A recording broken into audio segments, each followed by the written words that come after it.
السلام عليكم خياتي، واش راكم؟ ان شاء الله تكونوا كامل بخير. اليوم جبت لكم الوصفه تاع المقيرط جا ما شاء الله يدوب في الفم يا البنات. نعطيكم هاد الوصفات ولو معتمدين عليها باذن الله. وصفه سهله اقتصاديه البنات، غير بالزبده، ماشي لازم ديروا بالسمن. يلا نبداو بسم الله على بركه الله. نتوما جيبوا الغرفيه اللي عندكم، الكيله اللي حبيتوا تكيلوا بها. أنا عندي سميد هنايا مولا هذاك الحرش كامل. يجي بزاف شباب به، يجي على حبة. هنايا أنا راني نكيل الكيلة الأولى. قلت لكم هنا تحبوا ديروا كمية صغيرة ديروا في الكاس. أنايا هنايا راني دايرة تلت كيلات كيما راكم تشوفوا، ما عمرتهمش مليح. حوالي قرب كيلو. هاد الغرفيات كبيرة البنات تاعي أنايا. دوكا نجيبو شوفوا السميد كيفاش يجي. انا هنايا درت السميد المتوسط. شوفوا كيفاش يجي لي، نديرو به المبرجة ونديرو به المثقبة. المتوسط درت نص 4 كيلة البنات، ماشي نص كيلة، 4. هنا نتوما اللي ما عندهاش سميد المتوسط تقدر دير بسميد الرطب. انا تانيك جربته من قبل بسميد الرطب وجاني ما شاء الله. زدت 4 كيلة تاع الفارينة. قلت لكم الربع البنات ماشي نص كيلة. هاكو معايا. درنا 3 كيلات سميد الأحرش، 4 كيلة سميد المتوسط، و4 كيلة فارينة. هنا درت قريصة تاع الملح ضروري البنات. زدت معاهم مغرف كبيرة تاع لافاني. هنا البنات راح لي المقطع. شوفوا درت كيلة تاع الزبدة كيما راكو تشوفوا. نخدموها بهالطريقة. على بالي كامل تعرفوا تخدموا المقروط، بصح أنا جبتو للمبتدئات. أنا اليوم درت المقيرط البنات، تقدروا ديروه تانيك على شكل مقروط، تقطعوا برك الحبة الكبيرة. برك أنا حبيت نديروه حبة صغيرة. شوفوا تفتحوه بهذه الطريقة.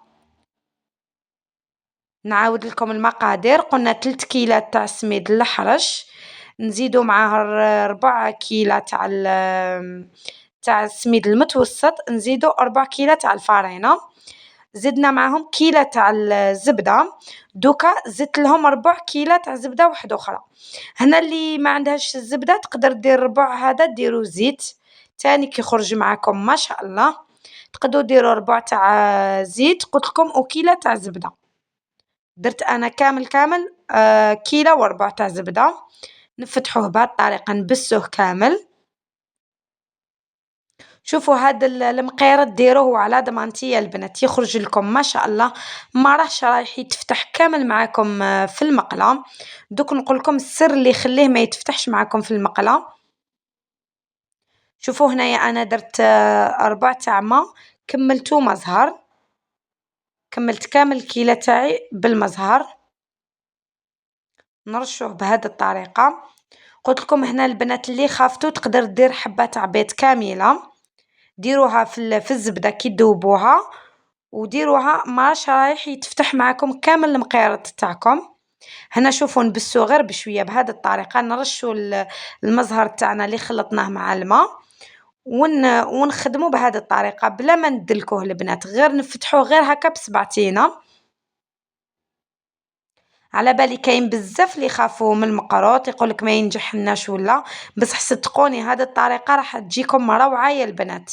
عطيتكم كامل الاسرار تاوعو كيفاش خدمته، ودوك تشوفوا كيفاش يخرج معايا ما شاء الله. نزيدو الماء غير هكا بشويه، ما ديروش ضربه واحده. كيما تعرفوا كل سميد وكيفاش يشرب. هاد النوعيه تاع موله ولا عمور يجي ما شاء الله للمقروط. دايما انا نخدم يا بموله يا العمور البنات. شوفوا هنايا كي خليته ريح حوالي 5 دقائق. شوفوا كيفاش لقيتو شرب ما شاء الله. شوفوا كيفاش يكون القوام تاعو. انا درت نص كيلة تاع الماء مع المزهر. شتوني كيفاش يكون القوام البنات. شوفوا كيفاش يجي، ما يجيش طري ويتلاصق في اليد، راح يتحل معاكم في المقله وما يجيكمش يتفتت. هنا أنا المقروط شحال من خطرة نخدم معاكم الطريقة تاعي، قلت لكم نديرلو شوية تاع الماء، نزيدلو شوية تاع السمن ولا الزبدة وندلكو حتى يولي هكا طري. تحبوا تزيدوا الجلجلان، تحبوا القرفة ديروا، هذا اختياري لكم البنات. هو التمر ضروري ديروا له الزيت والسمن اللي عندكم وخلطوه بالماء، ادلكوه حتى يولي لكم هكا طري. انا خدمته هكا حربوش رقيق. دوك هنا التمر كيما حبيتو، تحبوا تكتروا الغرس، تحبوا ديروه خفيف كيما نتوما تحبوا المقيرط تاعكم. انا نحب المقيرط تاعي يجيني فيه بزاف التمر، عليها درت الحربوش خشين تاع التمر. نخدموه بهاد الطريقة كيما راكو تشوفوا، ضروري نخرجوا له الهواء كامل تاعو باش ما يتحنش في المقلة. ضروري كي تكونوا ديروا فيه بهاد الطريقة تخرجوا له الهواء البنات. هنايا تقطع كيما حبيتو، تحبوه صغير بزاف تحبوه متوسط، كيما شوفوا انا كيفاش درتو متوسط البنات كيما اللي يتباع في المحلات. هذاك اللي يتباع بالكيلو البنات عند اللي يخدموا زلابية والقلب اللوز يخدموا بهذه الطريقة. شوفوا نزيد نخدم معكم واحدة أخرى، شوفوا عن قرب كيفاش نحلو، ساهل يا البنات ويخرج لكم كمية ما شاء الله.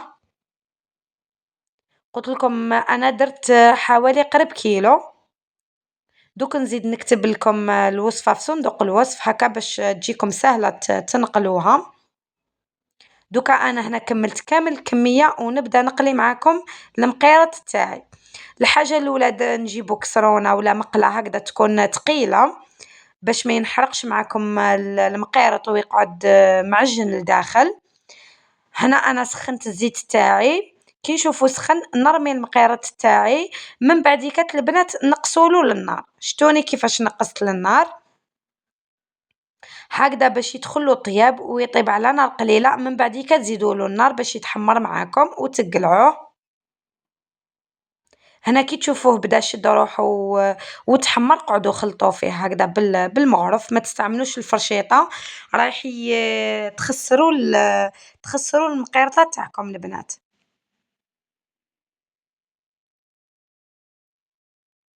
هنا راني نوري بالنسبة للمبتدئات البنات، عليها قلت لكم ما تستعملوش الفرشيطة تخافوا تخسروه. نتوما كي ديروا زيت لازم يكون المقيرط تاعكم يتغطى باش يطيب على حبة، ما تقعدوش تخلطوه فيه. هنا شوفوا تحبوا المقيرط تاعكم يجيكم صفر، تحبوه احمر كيما حبيتو، وترموه مباشرة في العسل يكون قدامكم هكذا. انا عندي العسل تاع الدار، عسلته طيبت العسل في الدار وعسلت به.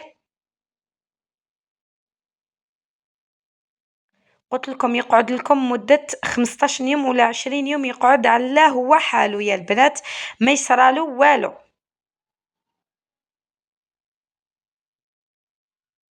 شوفوا كيفاش خرج معايا، نتمنى يكون عجبكم المقيرات تاع اليوم. واش نقول لكم خياتي نتوما دعموني بالجام والبارطاج، ما تنسوش تخلوا لي كومونتير شباب كيما نتوما، وانا ندعمكم بوصفات كيما هكا ناجحين يا البنات، ولا غير حطيتها لكم من قلبي. شوفوا نفتح معاكم الحبه كيفاش تجي طريه يا البنات، يجي يدوب في الفم ما تشبعوش يا البنات. ما عليا غير نقول لكم تهلاو في روحتكم، الى الملتقى ان شاء الله.